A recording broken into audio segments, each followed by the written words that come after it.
So hi, my name's Rob. I'm Managing Director for ECOM in the Northern region, and I'm here today to introduce our most recent Market Insights report. This month's MIQ is one of our larger quarterly reports where we look at a whole host of kind of data, insights, market intelligence that you can use to help influence and guide you in terms of talent acquisition, talent retention and the general marketplace.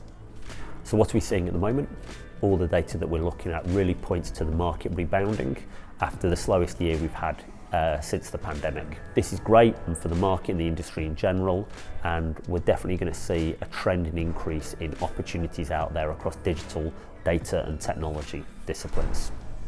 So what can you and your business do to take advantage of this trend and importantly make sure that you're not negatively affected by the changes happening?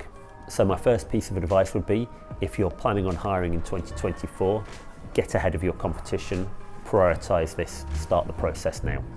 So as we move into the new year, competition for the best candidates is likely to increase as more and more companies start hiring, making it more challenging for you to hire the best people out there. One of the trends we're also seeing at the moment is an increase in candidate confidence. Candidates who maybe this year haven't been as open to moving because they've had some uncertainty about the market in general, are feeling generally more confident and much more open to opportunities, creating more available candidates right now than there has been earlier in the year and making it a great time for you to start looking. If you are going to be hiring in 2024, I would start the process now. Start building your talent pipeline, have good candidates lined up to start with you in January to help your growth next year.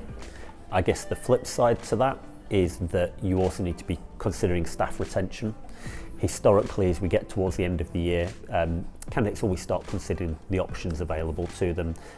Couple this with the market rebounding, there is going to be a greater risk around staff retention.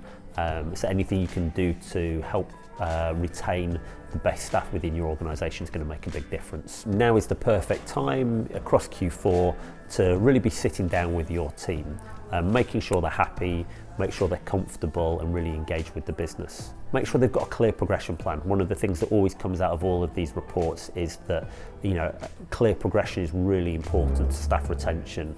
So make sure every member of your team knows what the progression opportunities for them look like and how they can progress, and they have a clear plan that importantly is something that really engages with them. And then finally, it's not all about money, but it is important. People do move for money. It's always number one on the list why people move jobs. So make sure you're doing salary reviews, make sure you're benchmarking across the market.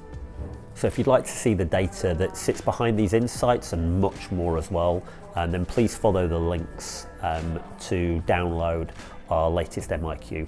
I'm always happy to chat through the findings of our reports and more, so if there's any questions that you've got or you want a conversation about the data in the report, then please just drop me a line and get in touch. We can arrange to have a chat.